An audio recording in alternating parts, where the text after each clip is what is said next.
Oke, diawali dengan memperlihatkan seorang pria tengah mabuk berat dan berjalan sempoyongan sampai tak sadarkan diri, di mana tak lama berselang, ia dihampiri oleh seseorang anak muda yang coba menolongnya dan mendapati bahwa pria mabuk tersebut adalah seorang polisi bernama Chan Wokwing. Pertanyaannya adalah, mengapa Pak Chan sampai mabuk berat seperti itu? Apa dia memiliki masalah berat dalam hidupnya? Atau mungkin habis diputusi pacarnya? Lalu, siapa sosok pria muda yang menolongnya tersebut? Inilah New Policy Story. Kisah dimulai dengan beberapa bulan sebelum kejadian barusan, di mana cerita akan berfokus pada sosok Inspektur Chan, di mana Inspektur Chan ini merupakan seorang anggota kepolisian Hong Kong yang terbaik di antara yang terbaik. Hal tersebut dibuktikan tatkala Inspektur Chan berhasil menggagalkan aksi kejahatan dari seorang pria botak dan mampu mengambil bom dari tangannya tanpa ada yang terluka sedikit pun.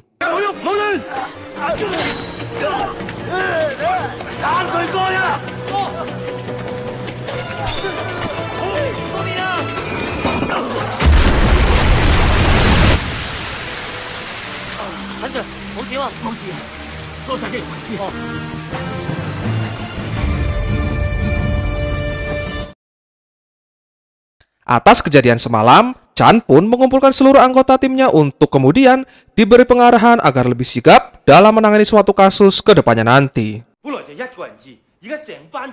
Dalam penyampaiannya, terlihat ada seorang wanita bernama Sunho, di mana Sunho ini merupakan pacar dari Inspektur Chan dan memiliki seorang adik yang juga anggota polisi yang tidak lain adalah bawahan Inspektur Chan itu sendiri. Dia bernama Rocky Hong. Ini orangnya. Adegan langsung berpindah ke malam selanjutnya, di mana kita akan diperlihatkan 5 orang muda-mudi dengan penampilan yang cukup unik, di mana mereka ini ternyata adalah komplotan perampok yang hendak melancarkan aksinya di sebuah bank saat ini juga. Diketahui masing-masing dari mereka bernama Joe, Fire, Tintin, Max, dan Su. Dan mari kita sebut saja komplotan ini dengan sebutan geng bertopeng.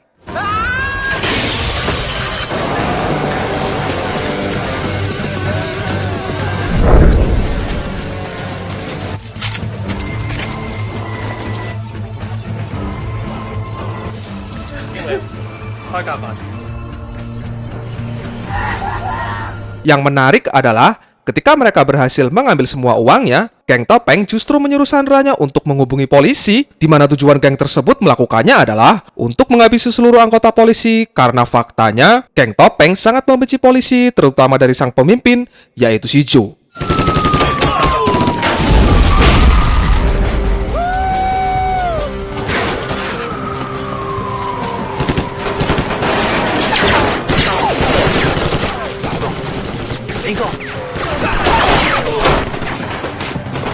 Satuan kepolisian yang dipimpin Inspektur Sam ini rupanya tidak mampu meladeni persenjataan geng topeng, hingga pada saat Inspektur Sam tiba di lokasi, terjadilah kejar-kejaran di antara mereka sampai pada satu momen salah satu anggota geng topeng tak sengaja menjatuhkan uang hasil perampokannya, dan disinilah Inspektur Sam berhasil mengidentifikasi wajahnya. Namun sayangnya, saat hendak ditangkap, Inspektur Sam dan rekannya tertembak yang berujung tewasnya si rekan, dan otomatis geng topeng pun berhasil melarikan diri.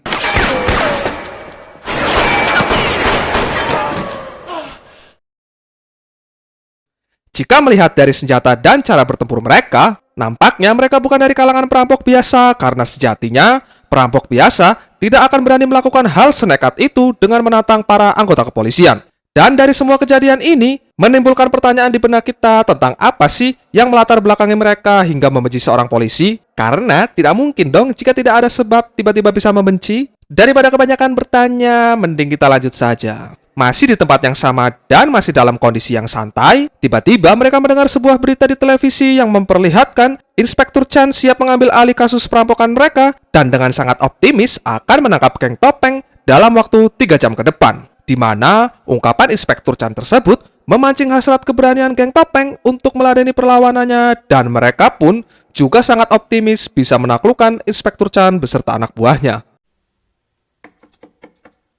Di lain kondisi, saat ini Inspektur Sam sudah dalam keadaan yang cukup membaik setelah melewati masa kritisnya, di mana terlihat Inspektur Chan datang bersama Hoang untuk menjenguknya sekaligus memberitahu bahwa kasus ini akan ia tangani. Inspektur Sam pun setuju dan berpesan padanya untuk jangan berbelas kasih dalam berurusan dengan mereka.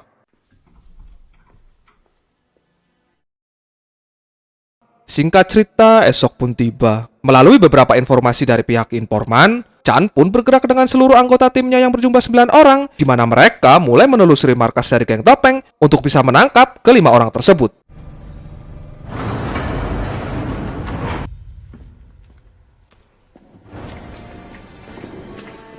Ruangan demi ruangan mereka geledah dan tak menemukan satu orang pun di sana. Dan yang lebih mengejutkannya, ternyata ruangan ini sudah dipenuhi dengan berbagai macam jebakan, sehingga hasilnya mereka semua berhasil dilumpuhkan oleh geng topeng. Time to play.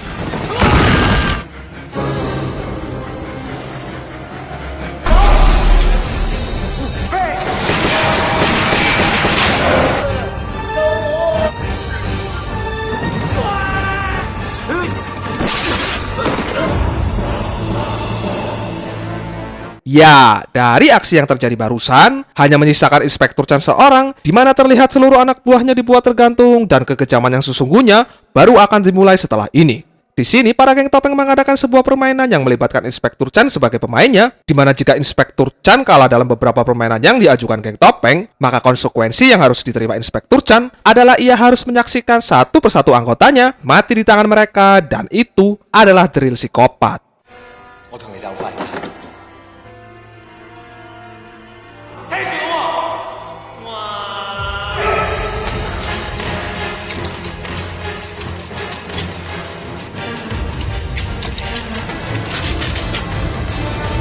Permainan pertama, Chan berhasil dikalahkan oleh Joe dan bertambahlah jumlah korban yang tewas, di mana permainan kedua dilanjutkan dengan adu fighting dalam waktu 20 detik dan lagi-lagi Inspektur Chan berhasil dikalahkan.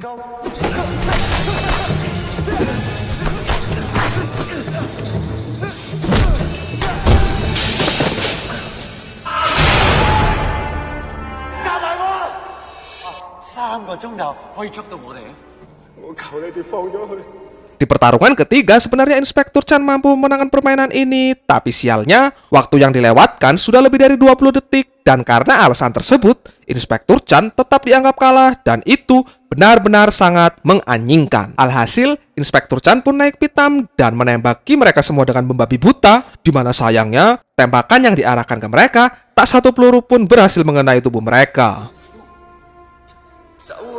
Menganggap ini semua sudah berakhir, ternyata Inspektur Chan salah. Karena yang terjadi selanjutnya benar-benar sangat menganjingkan pokoknya. Di mana Joe dengan sekonyong-konyong membakar tali yang mengikat pada tubuh Hong, yang membuat Inspektur Chan harus berjibaku mati-matian menyelamatkan adik iparnya tersebut. Dan lebih parahnya, para geng topeng pergi dari tempat ini dengan mengaktifkan sebuah bom yang bisa menghancurkan seisi gedung tersebut.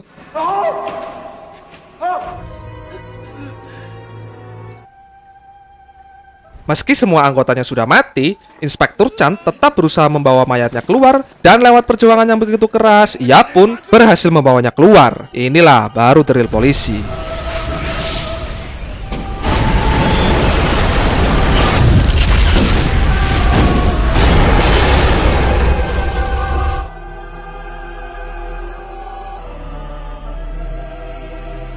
Nah, atas kejadian menyedihkan ini, Inspektur Chan mengalami depresi dan memutuskan untuk cuti dari kepolisian selama 1 tahun, di mana traumatik yang dialaminya tersebut membuat hidupnya menjadi hancur tak karuan dan mengarahkannya pada stres tingkat tinggi sampai ia harus mengkonsumsi alkohol setiap harinya. Tak cuman itu, hubungannya dengan Sun Ho pun menjadi renggang dan seakan gantung, di mana sebenarnya Sun Ho tak menyalahkan Inspektur Chan atas kematian adiknya, melainkan Inspektur Chan sendiri yang merasa bersalah dan memilih menjauh dari Sun Ho.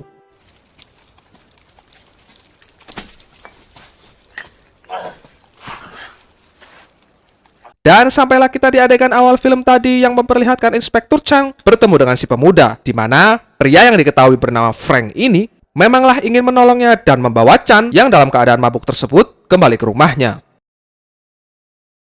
Keesokan harinya, Chan mendapati Frank sudah berada di rumahnya dan sedang membersihkan rumahnya, di mana Chan yang masih bingung dengan sosoknya langsung bertanya siapa Frank sebenarnya. Rupanya Frank ini adalah anggota polisi baru yang diutus oleh atasan si Chan untuk menjadi partner baru dari Inspektur Chan. Di mana Frank langsung mengutarakan bahwa cutinya yang belum genap setahun ini resmi dicabut dan karena itulah dirinya diutus kemari. Di sini, Frank menyampaikan bahwa geng topeng kembali melakukan perampokan dan atasannya menyuruh Chan untuk menangani kasus ini. Chan, yang masih dalam kondisi traumatik, menolak hal tersebut sampai pada sebuah pernyataan, Frank menyampaikan bahwa kejadian yang dialami anak buahnya dahulu ternyata sekarang dijadikan sebuah media game online oleh komplotan geng topeng. Hal tersebut bukannya membuat Chan semakin ingin bangkit kembali, melainkan justru membuatnya menjadi semakin emosi dan terpaksa mengusir Frank dari rumahnya.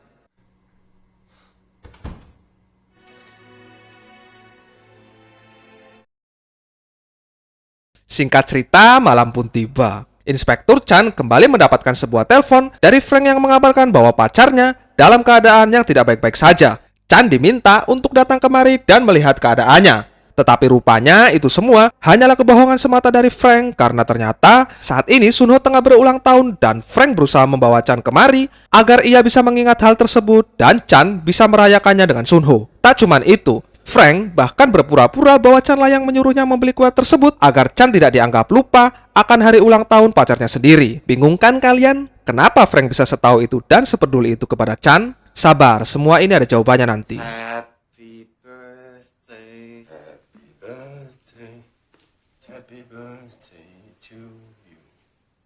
反正几喜欢了。生日應該有一個原因，我唔記得生日。 Meski semua rencana Frank berhasil membuat mereka berdua bersatu, Chan tetap belum lepas dari bayang-bayang masa lalunya dan Chan tetap merasa bersalah akan kejadian itu. 我知你唔會原諒我。呢個你諗嘅啫嘛。如果見唔翻呢？我唔原諒我自己。 Usaha Frank untuk membuat Chan bangkit tak berhenti sampai di situ, di mana kali ini ia kembali menemui Chan dan meyakinkan Chan kembali dengan mengutarakan bahwa ia telah meneliti semua identitas dari komplotan geng topeng. Namun lagi-lagi Chan tak merespon omongannya dan pergi meninggalkannya begitu saja. Tetapi disinilah momen kebangkitan Chan dimulai tatkala Frank mendapati dua orang pemuda tengah mencuri dan Frank memaksa Chan yang dalam keadaan mabuk tersebut untuk bertindak.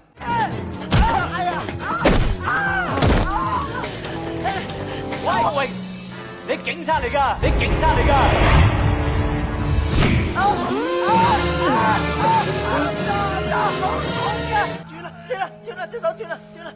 Setelah itu, dua pencuri tadi dibawa ke kantor polisi, di mana waktu yang sudah menunjukkan pagi hari tak membuat Chan sadar dari mabuknya, sampai-sampai membuat seluruh anggota kepolisian yang lain terheran-heran melihatnya. Tak lama, inspektur yang sejajar dengan jabatan Chan datang dan langsung menyiramnya, di mana inspektur yang bernama Hui ini kembali membuka luka lama dengan membahas kasus yang menimpa anak buah Chan, yang seketika hal tersebut membuat Chan kembali bersedih. Di sini Inspektur Hui juga meminta agar kasus geng topeng biar ia saja yang menyelesaikannya. Namun, Frank di sini terus membela hingga dibuatlah sebuah kesepakatan antara keduanya. Bila mana siapapun yang berhasil menyelesaikan kasus ini duluan, maka ia harus memohon dan meminta maaf kepada yang menang. Hal tersebut jelas langsung disetujui oleh Frank meski Inspektur Chan tetap menolaknya. Setelah itu, Frank mulai mengajak Chan untuk melakukan penyelidikan, tetapi lagi-lagi Chan tetap menolaknya. Sampai akhirnya Frank mengungkapkan sebuah rahasia dari mulutnya bahwa ia ini adalah saudara dari Kwon yang merupakan salah satu anggota Inspektur Chan yang terbunuh dahulu.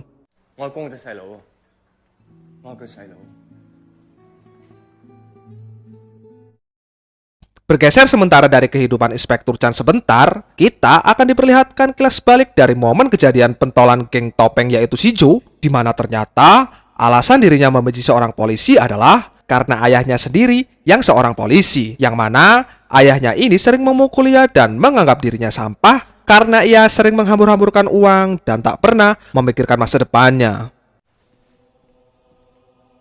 Kembali ke Inspektur Chan. Lewat bantuan Frank dan seorang polisi wanita bernama Sasa, mereka berhasil mendapatkan sebuah petunjuk yang mengarah pada sosok Inspektur Sam, di mana pada saat kejadian perampokan bank dahulu, Tas yang berisikan uang tersebut ternyata tidak dibawa oleh geng topeng dan itu menimbulkan kecurigaan akan keberadaan tas tersebut di mana. Untuk itu, mereka berdua pun bergegas mendatangi tempat Sam saat ini bernaung, di mana ternyata sejak kejadian dirinya masuk rumah sakit dahulu, Sam tidak lagi menjadi seorang polisi dan memilih untuk membuka usaha sebuah bar sebagai ladang pencariannya. 黃心， Sempat terjadi sedikit ketegangan lantaran anak buah Sam tak mau memberitahukan Sam bersembunyi. Sampai akhirnya tak berserang lama Sam pun muncul dan disinilah satu petunjuk kembali didapatkan. Di mana Sam menyerahkan sebuah jam dan memberitahukan bahwa di antara 5 orang geng topeng, salah satunya sering terlihat bersama sebuah kelompok perkumpulan muda-mudi yang bernama X-Gamer, di mana lewat bantuan Sasha, mereka pun akhirnya berhasil menemukan lokasi tempat biasa X-Gamer berkumpul dan tanpa banyak berpikir panjang, mereka berdua pun segera mendatangi tempat tersebut.